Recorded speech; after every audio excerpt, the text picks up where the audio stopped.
Unboxing the Monsgeek M2, we have pre-cut tape for the Tempest mod and a dust cover. The case comes wrapped in PE foam, and the following accessories are included. Teflon pads for the force brake mod, a rubber coiled cable, screw-in stabilizers, an Allen wrench and extra screws, and a manual. Out of the 3 colorways, I got the purple variation. The case is CNC aluminum and it is very smooth to the touch.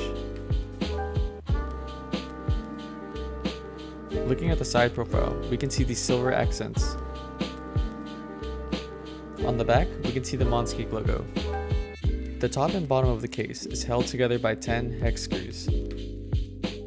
After the screws are removed, we can remove the top frame. Now we can see the silicone gaskets on the polycarbonate plate. Lifting the PCB reveals the case foam, back PCB foam, and daughter board. There is also a clear anti-static sheet on the back if you choose not to use those foams. Here we can get a closer look at the silver side accents mentioned before. Here is a closer look at the polycarbonate plate along with the silicone gaskets. The board has south-facing RGB and uses KO hot swap sockets. The M2 comes with stabs with stems that are already flush on the bottom. I used Cartox 205 on the housing and dielectric grease on the wires.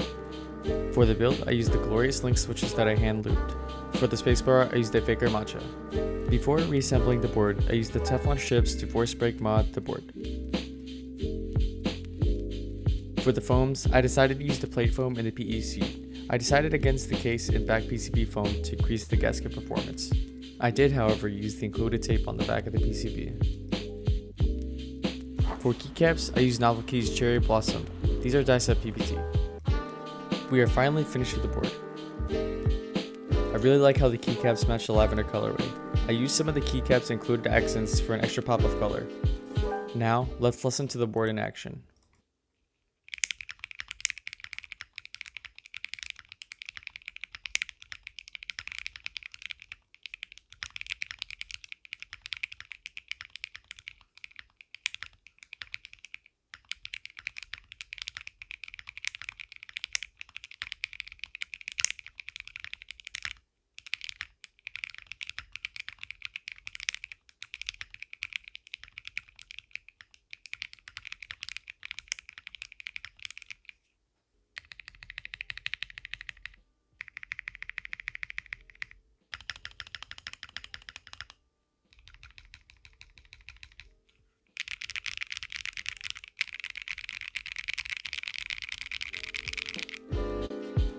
What did you think?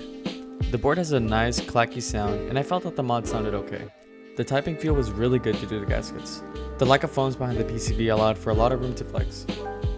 This board is currently $116 on Monsgeek websites. This is insane to me considering the quality of this board. For the price, you're getting a CNC aluminum case with gasket mounting, as well as an assortment of foams to further tune and customize the sound to your liking. For this price point, there really is nothing that can compete to this board. If you are in the market for an aluminum 1800 format board, definitely consider the M2.